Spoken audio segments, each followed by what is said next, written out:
Seorang siswa dari Sekolah Menengah Pertama 1 Jembrana berhasil meraih juara Olimpiade Matematika tingkat nasional. Keberhasilannya ini menambah sederet prestasi dalam perlombaan ilmu eksak yang pernah diikuti. Putu Nindya, siswa kelas 9 SMP Negeri 1 Negara Jembrana ini lahir dengan segudang prestasi di ilmu eksak. Ia baru saja meraih medali emas pada ajang Olimpiade Matematika tingkat nasional yang digelar di Universitas Brawijaya Malang. Juara yang ia raih bukanlah yang pertama. Sebelumnya Putu Nindya juga menjuarai di ajang yang sama di Kota Malang dan beberapa prestasi lainnya di tingkat nasional dan provinsi. Selain matematika, gadis berusia 14 tahun ini juga pernah meraih juara 1 lomba fisika tingkat provinsi. Tentu prestasi yang diraihnya melewati banyak tahapan. Putri pertama dari dua bersaudara ini dibimbing oleh ayahnya yang merupakan seorang dokter.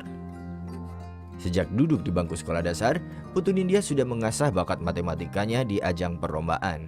Sebenarnya sih awalnya suka matematika dari kecil tuh saya udah ditanamkan matematika itu penting gitu dari masih kecil banget tuh masih TK udah belajar matematika gitu.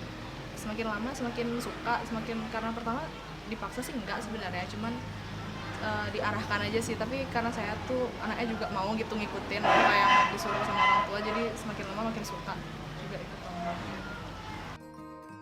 Putu Nindya memiliki kemampuan yang menonjol di antara siswa lainnya.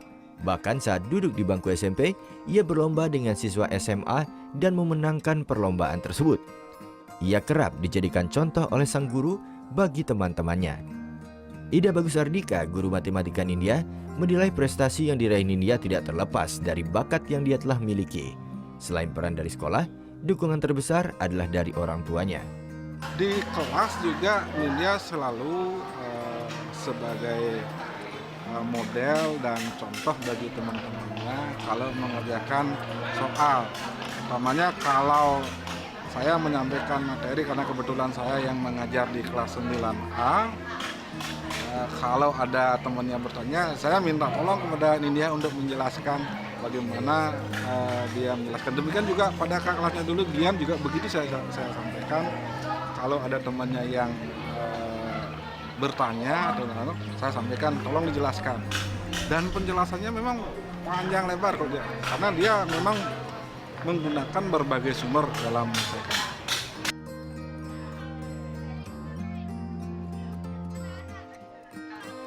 Meskipun memiliki segudang prestasi, tidak membuat dia menjadi besar kepala. Terlihat saat jam istirahat, ia tetap bermain dengan teman sebayanya. Surya Senja melaporkan untuk NET.